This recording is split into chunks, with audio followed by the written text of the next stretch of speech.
ئەمە بەشێکی کەمی ئەو بەرهەمە زۆرەیە کە لە پەلەوەر و لە کەرتی کوشت و کاڵیشدا هەیە. میوانداری بەڕێز فراس سدیقمان کردووە بەڕێوەبەری گشتی سامانی ئاژەڵە لە وەزارەتی کوشت و کاڵ و لە ستۆدیۆ لەگەڵ منە. بەکاک فراس بەخێر هاتیەم کاتت باش. بژی سپاس لەستا پیرۆزبای ساڵی نوێت لە یەکەم. سپاس پیرۆزە لە جەنابی زۆر سپاس مەمنون بۆ هیوایم کە ئەم ساڵیش کە هەر کات بیت و چاوپێکەوتنە لەگەڵکەین میوانداری بەڕێز بکەین باسی ئەو پرۆژە و پلانانەمان بۆ بکەین کە ئێوە لە جێبەجێکردنیدان و لەوەدان کە بەرهەمی زیاترمان هەبێت. بەرهەمەکە کە ئەڵی لە 100% ئیتر ئەمە زۆر خۆشە شتێک لە 100% نییە بەڵام وتایەوە وتوتانە ینی لە 100% بەرهەممان زیادی کردووە. ئەمە چی وای کرد بگەنە و ئاستە باشە؟ بەڵێ سپاس بۆ بەڕێزت. طبعاً وەکو ئاماژەت پێدا لە بەرهەمی پەلەوەرە بە شێوەیەکی گشتی لە هەرێمی کوردستانەوەی جێ خۆشحاڵیە. طبعاً هاوتەری لەگەڵ کارنامە و کاری کابینەی نوێمی حکوومەتی هەرێمی کوردستان هەمومانەزانین ئەم کابینەیە استراتیج و کارنامەکەی ئەوە بوو گرنگیەکی تەواوی بە بواری کشت و کاڵدا و هێڵی گشتی کارکردنی ئەم کابینەیە ئەوە بوو ئێمە وا بکەین بەدائیلی نەوت ببینەوە، وا بکەین سەرچاوەکانی داهات فرەچەشن بکەین، وا بکەین هەلی کار بۆ هاوڵاتیانی خۆمان دابین بکەین، وا بکەین ئاسایشی خۆراک بۆ وڵاتەکەمان دابین بکەین و بۆیە بەرمەبنای ئەمانە کابینەی نوێمی حکوومەتی هەرێمی کوردستان گرنگیەکی تەواوی بە بواری کشت و کاڵ دا لە ناو کشت و کاڵیشە ئێمڕۆ باسی لە سامانی ئاژەڵەکەین لە هەرێمی کوردستانە. طبعاً کەرتێک لە کەرتەکانی سامانی ئاژەڵ یان نەتوانین بڵین لایەنێک لە لایەنەکانی سامانی ئاژەڵ بواری پیشەسازی پەلەوەرە لە هەرێمی کوردستانە. ئەوەی جێ خۆشحاڵیە لەم چەند ساڵی ڕابردوو و بە تەحدید بڵین لە 4 ساڵی ڕابردووی دەست بەکاربوونی کابینەی نوێمی حکوومەتی هەرێمی کوردستان لە کەرتی پەلەوەرە گەشتینە ئاستێکی زۆر باش. لە بواری بەرهەمێنانی مریشکی گۆشتە ئێمە تەنانەت نەمانەتوانی ئاستی خۆبژێوی خۆمان دابین بکەین. ئەوڕۆ ئەتوانین بڵین 100% بەرهەمەکەمان زیاد لە پێویستی ناوخۆیە. جگەلەوەی ئەتوانین دابینی ئەو بەرهەمە بۆ بازاڕەکانی هەرێمی کوردستان بکەین. 100% بەرهەمەکەش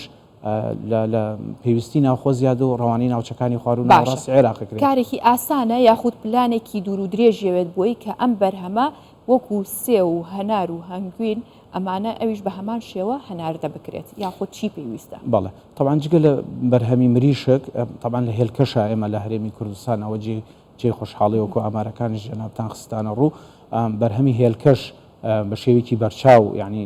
ئاستی بەرهەمێنانی هێلکە لە هەرێمی کوردستانە پێشکەوتووە. پێشتر ئێمە ڕۆژانە تەنها توانای بەرهەمێنانی 3000 کارتۆنمان هەبوو. ئەوە جێ خۆشحاڵی ئەمڕۆ 14000 کارتۆن بەرهەمێنانەکەین و ڕۆژانە ئێمە خۆمان پێویستیمان بە 7000 کارتۆنە. طبعاً کارێکی قورسە لەبەری منافس هەیە لە وڵاتان حەقەت لە ڕووی نرخەوە و لە ڕووی کوالیتیەوە ئێمە دڵنیان لە بەرهەمەکانمان ئەوە خاڵێکی زۆ گرنگە. کاتێک ئێمە بەرهەمێک دەنێرینە دەرەوەی وڵات ئەو وڵاتانە خاستن وڵاتانی کەندا و وڵاتێکی وەکو ئیمارات بە کۆمەڵی زەوابەتی تەندروستی و سەحی ئەنجا ڕێگادات بە چوونی ئەو بەرهەمانە. بۆیە کاتێک ئێمە بەرهەمەکان ئەنێرین گرنگیەکەی ڕاستە لە لایەنێکەوە لایەنێکی ئابووری و حرەکەیکی تیجاریە و بردنە دەرەوەی بەرهەمە لە ڕووی کوالیتیشەوە تۆڵی هیچ کێشێکی نیە. ئەو وردەکاری نردنەکەی چیە؟ پێویستی بە چیە بێت بۆی کە طبعاً ئەو بەو شێوە ستانداردە جیانیە بێت؟ طبعاً ئەو بەرهەمانە لەوێ فەحسەکرێت کوالیتی کۆنتترۆڵی خۆیان هەیە بە پێی ستانداردی ئەوان ئەوەی مەطلبە لە ئێمە بۆ شێوازە بۆیان بەرهەمە هێنین و ئێمە بڕوا متمانەمان بەرهەمەکانی خۆمان هەیە. ئێستا لە قۆناغی ئێستەیە ئێمە ئەو بەرهەمە فائیزە بیرمان نەچێت کە لە هەرێمی کوردستانە هەیە لە بەرهەمەکانی پەلەوەر ڕەوانی ناوچەکانی خواردن و ناوەڕاستی عێراقەکرێت. لەبەرەوەی بازارانش بە نسبەت هەرێمی کوردستان و بازارێکی مستەقر نییە و بازارێک نییە بە شێوەیەکی بەردەوام دەرگاکان کراوە بن و زۆر جا کێشە و گرفت بۆ چوونی بەرهەمەکانی هەرێمی کوردستان دروستەکرێت. فبەرمەبنای ئێمە بیرمان لەوە کردوێتەوە کە ڕێگە بازارێکی دیکە لە دەرەوەی عێراق بۆ بەرهەمەکانی هەرێمی کوردستان بدۆزینەوە. فبۆیە ئێمە بەرهەمەکان خاستن مریشک و هێلکە کە باسەکەین ئەمڕۆ ئێستا لە میکانیزمی ئەوین بزانین ئەوان بە چ شێوازێکیانێتەوە بە چی جۆرێکیانێتەوە بە چی حەجمێک چکە بیرمان نەچێت. بۆ نمونە لە مریشکە زۆر جا وەزن تەحەکومەکات. مثلا ئێستا بۆ نمونە ئەگەر باسی عێراق بکەین ناوچەکانی خواردن و ناوەڕاستی عێراق ڕغبەتیان لەسەر مریشکی وەزن بچووکە مثلا خوار 2 کیلۆغرام. لە هەرێمی کوردستانە بەعکسەوەیە سەروی 3 کیلۆغرام مەرغوبە. فبەپی تەڵەبی بازارەکە بە چ شێوازێک ئەگینا لە بوارە تەندروستێکە و سەحیەکە ئێمە دڵنیان لەو بەرهەمەوە. ئەگەر هاتوو بەرهەمی هەرێمی کوردستان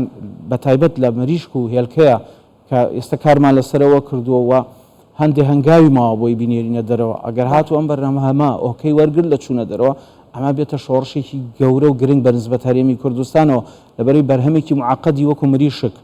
یعنی کۆمەڵە مەسائل ئەچێتە دروستکردنیەوە و هەندێک جار لە ناوخۆشە تەفسیر و تەویلات کراوە بە جۆری بەرهەمێنانی ئەم مریشکانە لە گەورەکردنیەوە و لە پێدانی ئالیکەوە بۆیە لە کاتی هەناردەکردنە سەرجەمی ئەو بابەتانی کە مشتومڕ بوون ئەوانە هەمووی کۆتایی دێ هەرچەنە ئێمە لێرە و لەوێ لە بەرنامەکانە دڵنیاییمان داوە کە بەرهەمەکانمان 100% تەندروستن و بەرهەمێکن کە لە ژێر چاودێری ئێمە بەرهەم دێن بەڵام ئەوە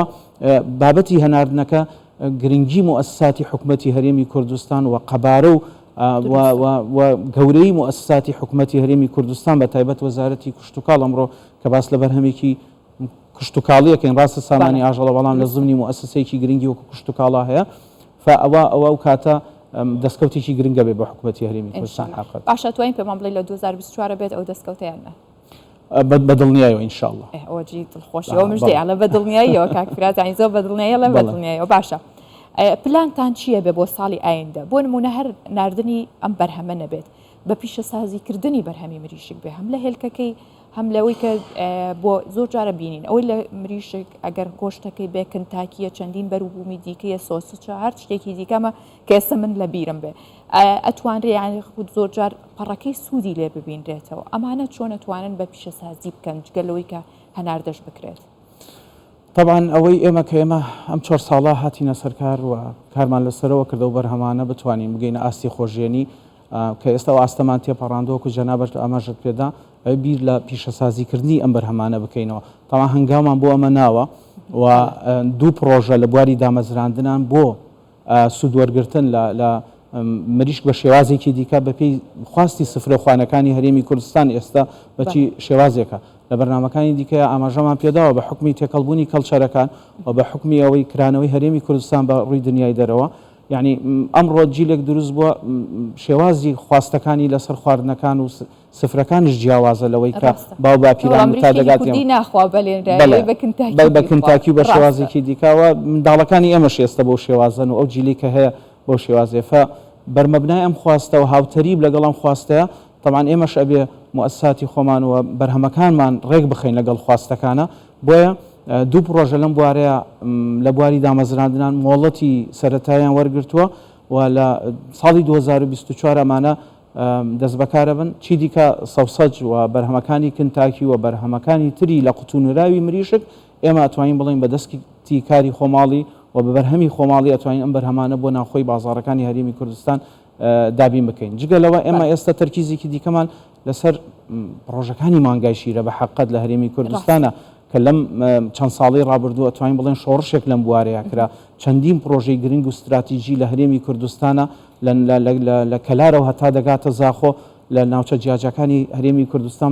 ئەوەی جێی خۆشحاڵیە لە هەرێمی کوردستانە دامەزران چەند پرۆژێکی گرنگی بواری بەرهەمێنانی مانگای شیر ئێستا تەرکیزەکەمان لەسەرەوەیە و بتوانین لەو بەرهەمانش بتوانین بگەینە ئاستی خۆشی لە هەرێمی کوردستان کاکفراز بەرهەمەکان هەمیشە زۆر بن ئینشەڵڵا سپاسی بەڕێز دەکەین کە ئەمڕۆ لێرە ئامادە بووی باسی ئەو بەروبووم و بەرهەمانە و ئەو پرۆژانەشت کرد کە لە ساڵی 2023 جێبەجێ کرابوون بەو هیوایە کە ساڵی ئایندە هەر لە سەرەتاوە ئێمە بڵین ئەوەندە پرۆژەی دیکەمان زیادی کردو سپاس بۆیەوە دووبارە بەخێر هاتن سپاس بۆ جەناب زۆر سپاس